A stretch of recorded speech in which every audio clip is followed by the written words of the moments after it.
fun. I'm up all night to get lucky. Up all night to get lucky. We're up all night to get lucky. For you, if you just happen to be in this particular karaoke bar in July Germany. 7th, I'm saying, an eyewitness said she just Sunday walks in, morning, orders drinks and fries for her just team. dropped off The next second she gets up and starts. This diet isn't doing so bad on my body, but I wish I could have more carbs.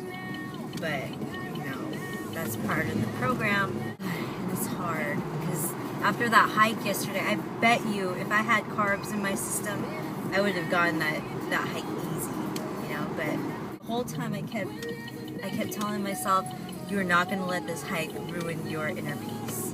You're going to own this mountain, and you're going to see Lake Serene and have a good time. And that's what I did. Yesterday I was trying to show you guys the importance of sunscreen, but obviously I couldn't talk, so I just want to say to you all, wear your sunblock, okay? It doesn't stop you from tanning. You're still protected. You probably just have to wait out there longer and get out in the sun more. But another alternative is those lotions. That's what I use when I get a tan and it's uneven. So like, you know, tan lines, you use those on the areas that you can't get, obviously, because you don't want to be out there nude. You know, I think that's against the law here. Just use that. I mean, it's the same thing. You're getting the same tan. It still looks great, you know? So don't risk your life just for a little sun and a little tan. We don't live forever, so try to make it last as long as you can. That's my deal. Okay, so it is day 7 of my diet, and I'm going to check my weight. My starting weight was 106. So, here we go.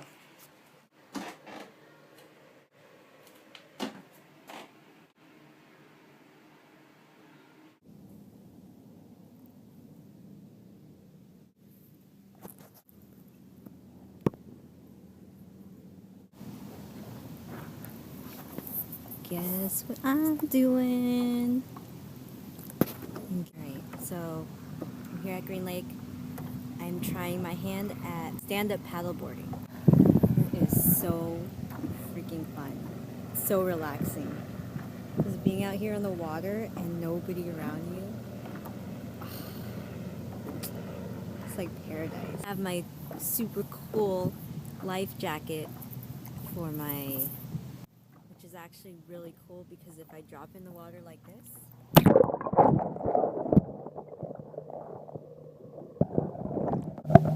I can just pick you back right up. Isn't that pretty tight? It's super buoyant, so if I do drop in the water, it will just float to the top and it won't sink. So that's another thing I'm checking off my bucket list. I actually got to paddleboard all the way out there into the middle of the lake. Kind of just floated my way back somehow. Just sit down for a second, let the waves move you. That's why I kind of think water is a funny thing. Because it kind of correlates to our life. You know, while I'm paddleboarding, I noticed that the water's going to go a certain direction based on where the wind's blowing.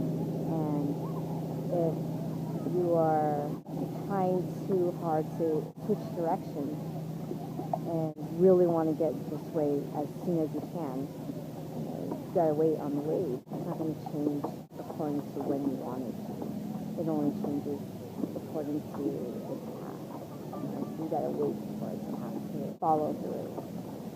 That's why we have so many things in life where you don't always know if it's going to go your way or not, but at the same time you know that you're going on this direction for a reason. And so that's why it kind of came to my attention that I just need to start living my own life. If it's going to happen, it's going to happen. If you want something so bad and it doesn't happen right away, that doesn't mean it's never going to happen.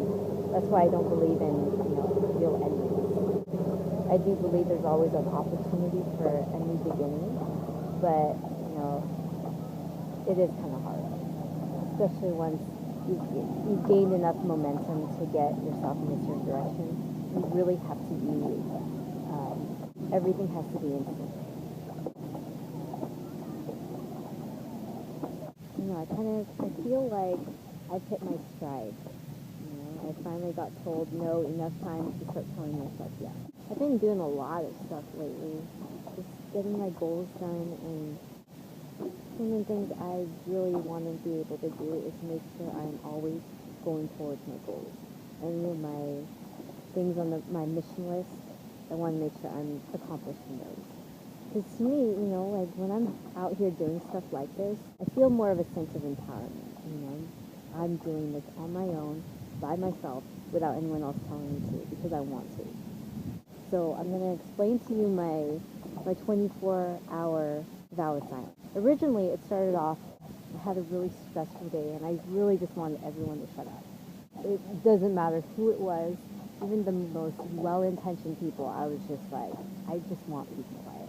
And I realized, you know, I don't have very much time where I can truly experience real silence, you know, real peace. Sometimes when you just have so much mental clutter that you want to be able to declutter, you know, we all need that. I think I'm going to have that be one of my things I do once a month, at least to just re-energize everything and clear my mind. And one of the things I really want to do is have that be during my hikes, where I really, you know, get in touch with nature and really take in all the good energy I feel out there.